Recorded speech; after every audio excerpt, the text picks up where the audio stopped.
Suatu hari di hutan Papi, si Kanto tengah berjalan-jalan di seberang danau. Sambil bersiul dan berdendang keasikan sambil makan buah minggu kesukaannya. Sang kancil tiba-tiba terperosok ke dalam sebuah sumur tua, padahal sedang berada di tepi hutan saat dalam perjalanan menuju Pantai Samas. Kabut masih tebal saat itu sehingga sumur tersebut tidak terlihat oleh sang kancil. Rupanya itu adalah sumur peninggalan Tarzan yang telah lama meninggalkan tempat itu untuk menjadi Tarzan kota.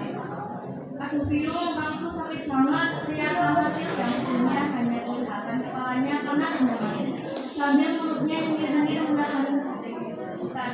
Meskipun dirinya terjatuh di air karena air sumur tak seberapa, yang maka kakinya terasa nyeri yang hebat akibat benturan.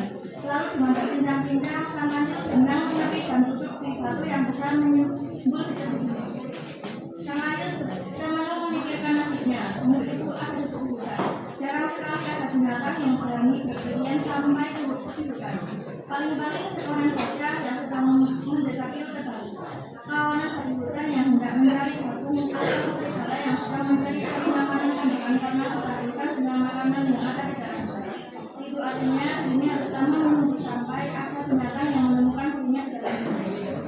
Setelah 3 hari di Kamaran bersebat, pada hari keempat bulan muncul seorang jagung hutan yang melongo dari bibir sumur.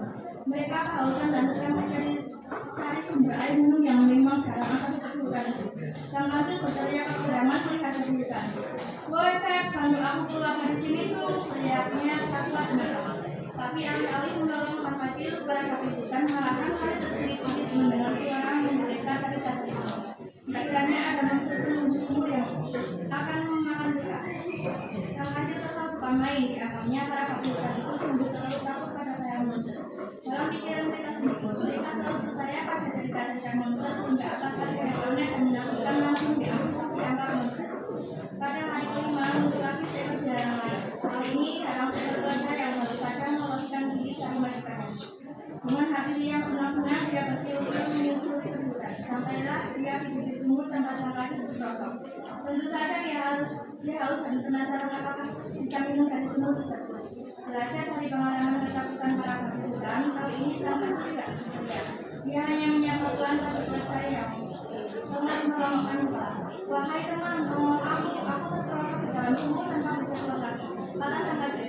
Badai melihat sejenak ke dalam sumur dan diam-diam mendengar suara dari dalam sumur. Kemudian dia mengamati dasar sumur. Sebelah lihatnya sang kancil yang sedang masih ada. Tiba-tiba badai tertawa terhembak. Si badai tertawa tertinggal sampai berdiri di atas sana. "Oh, bukankah kamu itu kancil yang terkenal seperti itu? Gunakan otakmu yang katanya hebat itu. Apa kecerdasanmu itu kata kelapa sehingga kamu masih butuh bantuan. Uruslah sendiri nasibmu, aku tak punya banyak waktu untuk menolongmu. Dan pula waktu aku berdiri di situ kendaraan majikanku, tak ada seorang pun yang peduli. Ini dijamin seperti ini. Hahaha, sorry ya," kata Badai sambil berlari dengan secara lembut. Sang kancil kembali ditinggal seorang diri di dalam sumur. Pada hari ke-6, muncullah sekelompok orang membawa pedati yang beristirahat di tempat itu.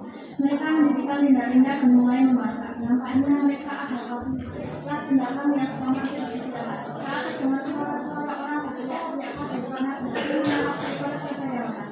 Laulah sang kancil membawa gajah yang kemarin mengenalkan dunia itu masih berkeliaran di sekitar sumur dan ditangkap kembali oleh tuannya. Sehingga nasibnya, sang kancil menyadari bahwa dirinya dibawa menghindar dari tangkapan gajah. Maka cepat-cepat dia masuk ke sebuah lembah yang ada di dinding sumur dan bersembunyi di situ. Karena takut ditangkap dan memberikan sate kancil yang tersohor ke kuburannya. Untungnya para pendatang itu jarang melongok ke dalam sumur sehingga tidak menyembuhi sang kancil. Mereka hanya sekali saja pergi ke sumur itu untuk mengambil air dengan ember yang tidak kemana-mana. Hari itu digunakan untuk memasak, mencuci dan mandi. Keesokan harinya mereka telah meninggalkan tempat itu. Dari suara-suara mereka, kaulah sang kancil bahwa para pendatang itu membuang ember sekali di dekat sumur karena embernya sudah besar. Pada hari itu muncullah kelompok gajah yang melintas ke sumur. Mereka meneliti dasar sumur karena bosan. Tak sengaja terpaksa mereka sang kancil tengah tidur di sana. Para gajah itu saling berbisik membicarakan binatang yang kami kemarin di dasar sumur. Kemudian mereka bertanya mengambil sang kancil. Sang kancil dapat memberikan para gajah banyak minum. Karena ada para gajah minum di sumur. Diam-diam dia sedang berpikir penasaran minta bantuan mereka untuk keluar dari sini. Akhirnya dia memutuskan untuk membantu para gajah. Menuju pada kemudian menerima pertolongan. Pertanyaan kita adalah surat yang seorang mengungkapkan setelah kalian mengambil dosa gunung Tanda. Mereka tak sadar sepanjang hari berada dalam sumur karena aku tahu kalian berurusan. Aku akan membantu kalian mengambil air ke dalam sumur. Untuk lihat apakah ember bentol yang sudah akan dalam sumur. Kemarin kedua para kafilah membuat ember beserta talinya karena tidak punya ember. Walaupun sudut ember itu masih berguna bagi kalian, turunkan ember ke dalam sumur. Nanti talinya, aku akan membantumu menuju air sumur. Lihat saja.